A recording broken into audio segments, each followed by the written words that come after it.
pareciera que el debate por estas horas es si en Bolivia, lo de Bolivia, es un golpe de Estado o no es un golpe de Estado, ¿no? Sí, esa es la discusión puntual. Bueno, primero duró poco la alegría de los sectores populares con la liberación de Lula el fin de semana y apareció lo de Bolivia. Bueno, lo de Bolivia es claramente un golpe de Estado, es un retroceso democrático para la región y tiene que ver con las convulsiones que existen en América Latina en este momento, ¿no? Que son muy grandes y que en última instancia están directamente relacionadas con que desde Trump a esta parte, o sea, cuando el presidente Trump asume la presidencia norteamericana, el imperio americano vuelve a reenfocarse en América Latina, siendo que previamente había estado enfocado mayormente en Medio Oriente o en el Medio Oriente ampliado, y comienza una fuerte presión en torno a Venezuela, Ecuador y Bolivia concretamente, y también en Brasil. Y eso coincide con el cambio de signo de gobierno en muchos de estos países, incluido Argentina, ¿no? Donde los países que luego de la crisis del 2001 y del consenso de Washington y en torno al Foro de San Pablo había emergido la izquierda progresista latinoamericana, y ahí tuvimos los gobiernos de Chávez, Lula, los gobiernos de Kirchner, Bachelet, etcétera, con un tinte progresista de centro o de centro-izquierda. Eso cambió radicalmente en varios de estos países. Y ahora, bueno, cuando la ola vuelve a remitir hacia el otro lugar, se producen estas tensiones, ¿no? Que son muy fuertes. En el caso de Bolivia realmente es muy llamativo porque es un retroceso muy grande. Se han visto vejaciones de una alcaldesa, se han visto saqueos a casas, o sea, una tensión muy fuerte. Y también hay que decirlo, un proceso electoral que tuvo una serie de irregularidades, intervino la OEA, y cuando el presidente decide, vamos a llamar elecciones nuevamente, es presionado primero por las fuerzas de seguridad, por la policía, y luego presionado por las Fuerzas Armadas, con una fuerte presión en la calle dirigida por la oposición, y por aquello que dijo aquella vez Perón en el 55, entre la sangre y el tiempo, me quedo con el tiempo, prefiere dar un paso al costado, renunciar para que no haya un baño de sangre y se reduzca la tensión. Pero claramente hay un golpe de Estado de un nuevo signo, obviamente no como lo de los años 70, con las mismas características, pero sí en ese mismo plan de irrumpir e interrumpir el orden constitucional, ¿no? Claro, o sea, acá no estamos en presencia de un golpe de Estado tradicional, como vos decías, claro, donde las Fuerzas Armadas toman el poder, o sea, claro, desplazan a un gobierno democrático y toman el poder. Pero sí claramente estamos en presencia de Fuerzas Armadas que sugieren, claro, que opinan que sería mejor que el presidente democrático o democráticamente elegido dé un paso al costado. Y me parece que eso es claramente un golpe de Estado. Es un golpe de Estado con todas las letras. O sea, es lo que se inscribe de lo que los teóricos de estas cuestiones de la política exterior norteamericana y los analistas de política internacional denominan golpes de guerras de cuarta generación. A ver, ¿no? Guerras de cuarta generación. Esto empezó con las primaveras árabes, siguió en Ucrania. ¿Qué ocurre? Hay una fuerte presión de parte de Estados Unidos, de parte de ciertos sectores de poder sobre ciertas regiones, que empieza con una fuerte presión mediática sobre la oposición, luego se radicalizan esas tensiones en la calle y luego se comienza a atacar sistemáticamente a los líderes populares o que son contrarios a los dictados del imperio americano y otros sectores de las finanzas globales, y ahí sectores de la propia sociedad comienzan a alinearse en torno a esa dinámica y comienza a generar un frente, un bloque, y bueno, hasta que se genera una grieta donde se rompe. Lo novedoso del caso es lo que vos dijiste, ¿no? ¿Te acordás cómo fue los luctuosos episodios de los años 70? Parecía un líder militar y decía, comunicado número 1. Claro. Y entonces empezaba el golpe, 24 de marzo de 76. Acá no, como vos dijiste, se sugiere, hay una fuerte presión militar y el presidente se ve obligado a dimitir en el marco de tensiones sociales, ¿no? Claro, muy grave. Pero además llama la atención porque estamos en este debate si es un golpe o no es un golpe,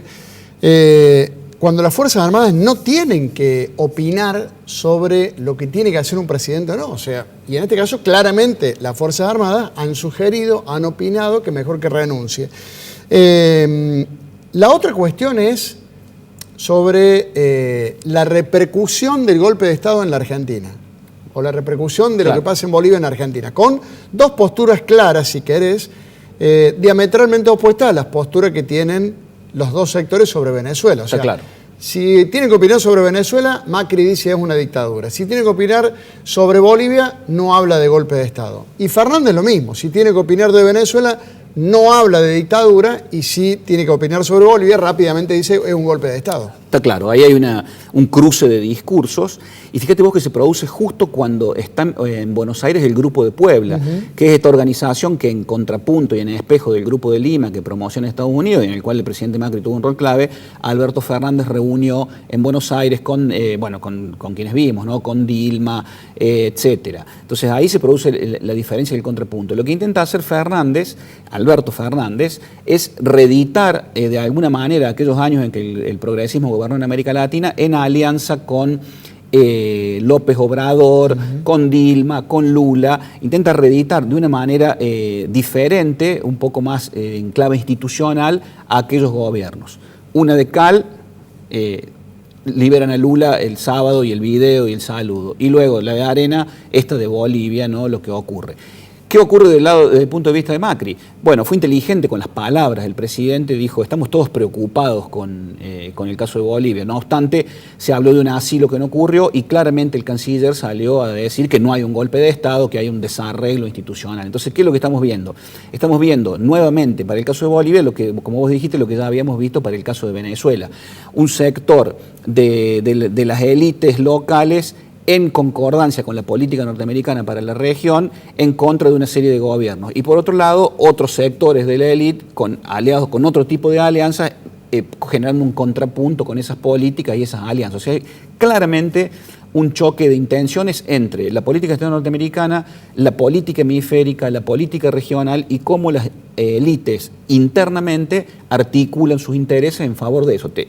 Te aviso que va a ser muy compleja las relaciones en América Latina en los años por venir y que va a tener un gran desafío el Frente de Todos y el gobierno de Alberto Fernández a partir de la política exterior, que él ha puesto ya como un caballito de batalla importante, de modo tal de fijar posiciones a nivel regional y hacer, como se dice, un núcleo duro, una masa crítica en contra de estos intereses, no solamente desde el punto de vista del posicionamiento internacional y regional, sino por los desafíos internos que va a tener el gobierno de Fernández, ¿no? Macri se va, perdió las elecciones de un modo claro y rotundo, pero no obstante sigue aglutinando un 40% de la población. O sea que hay una fractura interna que responde a cuestiones domésticas, pero puede tener un correlato a nivel de la política exterior. Ese es el desafío, ¿no? Esto que hay un autor que se llama Robert Putnam que habla de la política interméstica. ¿Qué es esto? O sea, en realidad la política es la intersección entre la política internacional y la política doméstica. Quien verdaderamente articula ese espacio de intersección es quien de alguna manera puede conducir un proceso exitoso. No lo está pudiendo hacer Morales, no lo está pudiendo hacer Lenín Moreno, no lo está pudiendo hacer Piñera. Bueno, Bolsonaro va a tener problemas también. Vamos a ver de qué manera este desafío lo toma Alberto Fernández, ¿no? Bueno, a propósito de los desafíos de Alberto Fernández, el primero, o la primera pregunta, no el primer desafío. La primera pregunta es la relación Argentina-Brasil, bueno, a partir de este choque claro entre Fernández y Bolsonaro, muy elocado presidente de Brasil que salió al choque claramente desde un primer momento, después dice que no viene él, después no viene el vicepresidente y ahora manda un ministro de segunda línea a la Asunción el 10 de diciembre. ¿Cómo te imaginás la relación política y económica con el principal socio de Argentina, que es Brasil? Claro, ahí hay un desafío, ¿no? La política y el discurso tiene un impacto en el mundo de lo real, en el mundo de lo material. Claramente, vos sabés que nuestro principal socio comercial es Brasil y lo que más nos conviene es que nos vaya bien y que se lleven bien los principales líderes. Igual creo que eso no va a ocurrir. Van a haber fuertes tensiones crecientes entre Fernández y Bolsonaro, ¿no? ¿Vos creés que no va a haber un punto no digo de acuerdo, pero de decir, muchachos, paremos con los discursos, somos los socios principales? ¿Va a haber un cauce por el cual se encuentra una salida a esta relación? ¿Crees que no? Yo creo que no. O sea, sí por abajo. ¿Qué quiero decir con esto? O sea, hablando en términos más de política barrial. Por abajo, por ejemplo, la semana pasada hubo una delegación de la Federación de Industriales de San Pablo, que es el conglomerado empresario más grande de Brasil. Por abajo, o sea, a nivel interempresarial, a nivel de las élites empresariales y comerciales, va a haber un acuerdo porque nuestra relación es extremadamente estrecha. No puede verse ni mucho menos interrumpida, ni mucho menos trastocada. Ahí va a haber un acuerdo en el que los flujos comerciales y los entendimientos van a seguir ocurriendo, pero a nivel de los presidentes, la pirotecnia verbal va a continuar porque esto es una disputa continental Y el presidente Fernández fue, antes incluso de las PASO, lo visitó a Lula y hay una toma de partido muy especial respecto del liderazgo de Lula y del liderazgo de Brasil, y toda una cuestión que tiene que ver con Cristina, ¿cuál es? O sea, esta teoría que sostiene Cristina, que sostiene el Frente de Todos y que sostiene Lula, Correa, Morales y también el Papa Francisco, que es lo que denominan el lawfare, la guerra jurídica, que sería uno de los capítulos de la guerra de cuarta generación que te contaba, que hablábamos recién, ¿no? O sea, por ese lado, para el Frente de Todos y para el presidente electo, si bien es legal y no debiera inmiscuirse en la política brasileña, si bien es legal la presidencia de Bolsonaro, es ilegítima porque fue vía el expediente del lawfare encarcelado quien hubiera sido seguramente el presidente, que es Lula. Entonces es una disputa de alta política, de alto nivel discursivo que va a seguir porque son posiciones muy, muy encontradas y no es posible que se reduzca. Pero sí por abajo, insisto, van a continuar las relaciones que son inescindibles. Inteligentemente Fernández lo dijo, ¿no? O sea, estamos condenados a una relación extremadamente estrecha. Ahora, ¿no? Vos decís, por abajo continúan las empresas, por arriba no, porque la pirotecnia verbal entre Fernández y Bolsonaro va a seguir. Pero, por ejemplo, en concreto, Mercosur, que ya desde antes de asumir, el canciller de Bolsonaro, el ministro de Economía de Bolsonaro vienen poniendo algunos reparos al Mercosur. Y uno se pregunta, bueno, y ahora con Fernández en el gobierno y este problema dialéctico político con Bolsonaro, ¿qué futuro le ves al Mercosur? Ponés el dedo en la llaga, claramente, porque, o sea, en el ideario más extremo de Bolsonaro y Pablo Guedes, que es su ministro de Economía y todo lo que... ¿viste? Ellos son nacionalistas y de cierta derecha desde el punto de vista político y son ultraliberales desde el punto de vista económico, ¿no? Aperturistas y asociados al consenso de Washington, al Fondo Monetario, todo ese núcleo de ideas. En ese contexto, para ellos el Mercosur debe dejar de existir e ir a una relación directa y bilateral con Estados Unidos y otros países, más como el modelo chileno. Ese sería, en última instancia, el objetivo ulterior del bolsonarismo, por así llamarlo. Y el objetivo de Fernández, del Frente de Todos, del Partido de los Trabajadores de Brasil, de Lula, el objetivo es absolutamente el contrario, que fue lo que se trabajó el domingo en el Grupo de Puebla.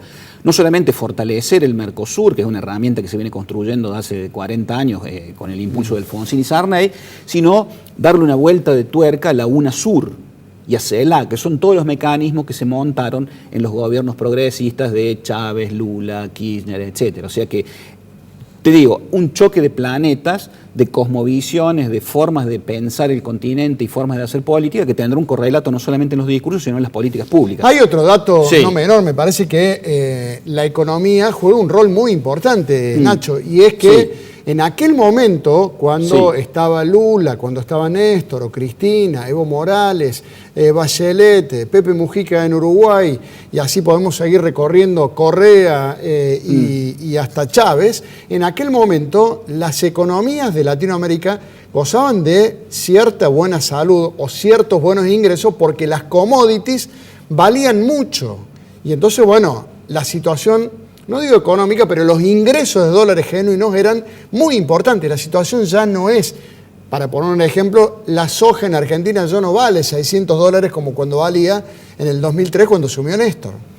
Está clarísimo, o sea, el viento de cola de aquellos años, el crecimiento a tasas chinas, que era real, el superávit gemelo, hoy no existe en absolutamente ninguno de los países. Hay fuertes restricciones del sector externo, que tiene que ver con el caso más extremo es el de Argentina, ¿sí? Tiene una restricción severa del sector externo, no solamente desde el punto de vista del endeudamiento, sino de que es un aparato productivo que consume mucho más dólares de lo que puede producir. Entonces, las restricciones, o sea, no se puede reeditar aquel pasado glorioso desde el punto de vista económico, no se puede reeditar. Sí, desde el punto de vista político, desde el punto de vista de los objetivos. Ahora, seguramente serán años duros, años de restricciones, años de ajuste, de recorte, pero sí, lo que voy a decir es cierto, pero sí hay un ítem que es fundamental, que es el petróleo. Fíjate que en Venezuela, en Brasil, en Argentina, en Vaca Muerta, en Bolivia, el petróleo sigue siendo un commodity estratégico y sigue teniendo un valor importante, y en torno a eso hay que entender la disputa también en Brasil, en Bolivia, en Ecuador, no es el caso de Chile concretamente, y por supuesto en Venezuela. O sea, el petróleo es un dato muy, muy importante y nosotros estamos parados sobre uno de los yacimientos más grandes del planeta, que es Vaca Muerta, ¿no? Con lo cual la política energética de este gobierno que empieza va a ser clave en ese tablero internacional donde solamente no juega Estados Unidos, sino que juega China, juega Rusia, y hay una disputa por arriba y una disputa a nivel regional por el dominio de esos yacimientos, ¿no? Ese es un dato muy, muy importante.